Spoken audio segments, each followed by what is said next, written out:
God, we gathered this afternoon to celebrate the life and the legacy of one of the most distinguished, beloved, and enduring legislators, Senator Kirk Schuring.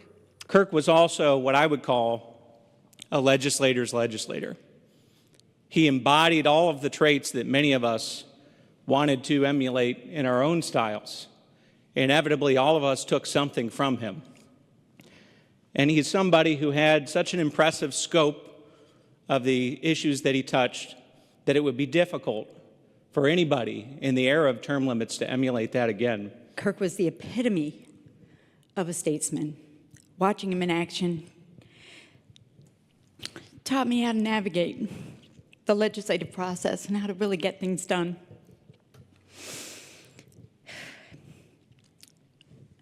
I'm really fortunate to call many people here at the State House my friends. And Kirk was a really great friend. And all the way up until the last day that we were able to communicate, he told me to make sure that I talked to his friends in the legislature and let them know that he really cares about his amendments and let's keep getting some work done for the people. And he in fact told me about his plan to come to caucus just a week or so before he passed, that he was going to come down here and he was going to vote anyway because that was his job. And for someone to love this institution that much, for someone to care so much about the job that had been entrusted to him by the people of Ohio for the last few decades, knowing that you've only got a few days left, but sincerely saying, I'm going back to work.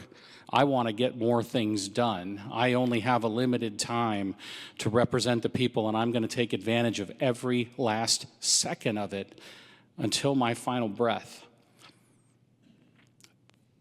That's pretty admirable. That's pretty amazing. And Kirk was the best of us.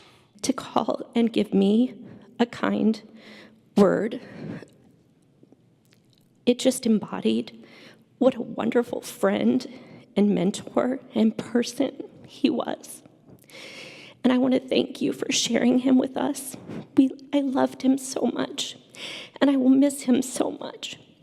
And he said to me, Stephanie, we need more statesmen and less statement makers. And Lord, I pray that his legacy will live on and that this chamber will continue to embody statesmen as he was. He just cared so much. And a couple weeks ago, went up to Canton, watched the Ohio State game with him. And he kept coming back to, to policy. And then we had a long talk about today, which was very difficult. Where he wanted, what he wanted, why he wanted to be laid in state.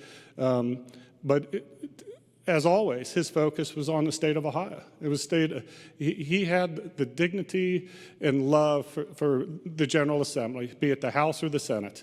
He said, hey, I want to help you. I know you didn't get to go through any of the training, any of the orientation. I'm here to help you. And he said, legislation is a lot more than just being scientifically right. He said there's a science to legislation and there's an art to legislation. So like many of you, I call Kirk many things. He was my first vote to be up here. He was my mentor. He was my teacher, my speaker pro tem, my speaker. He became my leader when we came over here in the Senate. But the thing I am proud to call Kirk more than anything is my beloved friend. The one thing that I would have said about Senator Schuring at the time he was Speaker pro tem, he was an incredibly steady hand. I remember one of the first times I went with Kirk, we went to a park that ultimately was named after Kirk. I thought that was odd. But I got to see his constituents who named it after him, and I understood there was no other option. This is a tribute to the person who had done so many things for that community, that the love in their hearts was not honorary, it was genuine. Ben Franklin said, well done is better than well said. But in Kirk Schuring, we actually got both.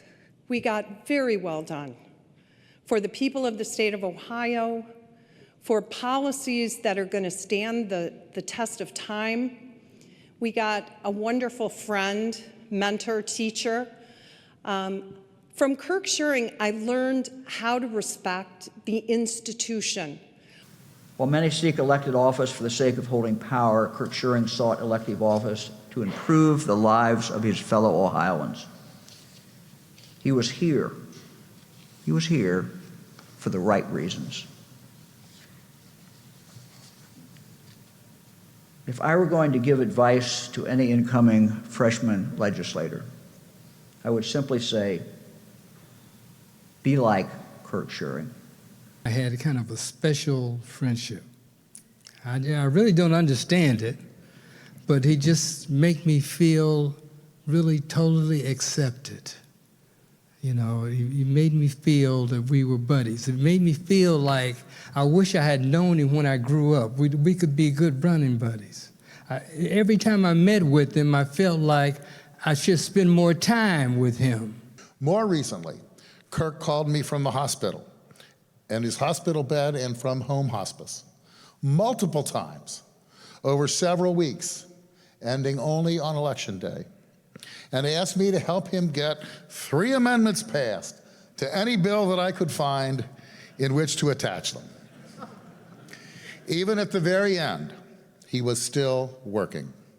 And I told both the Speaker, Mr. Speaker, and the President, Mr. President, that we need to pass those amendments in honor of our friend's last request. And I shook his hand, and we talked for several minutes.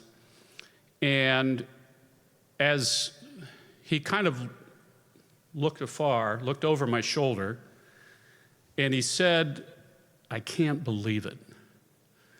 And in that particular moment, I thought maybe he was come to the realization that he was at the end, that he really can't believe that he's at the end of his life.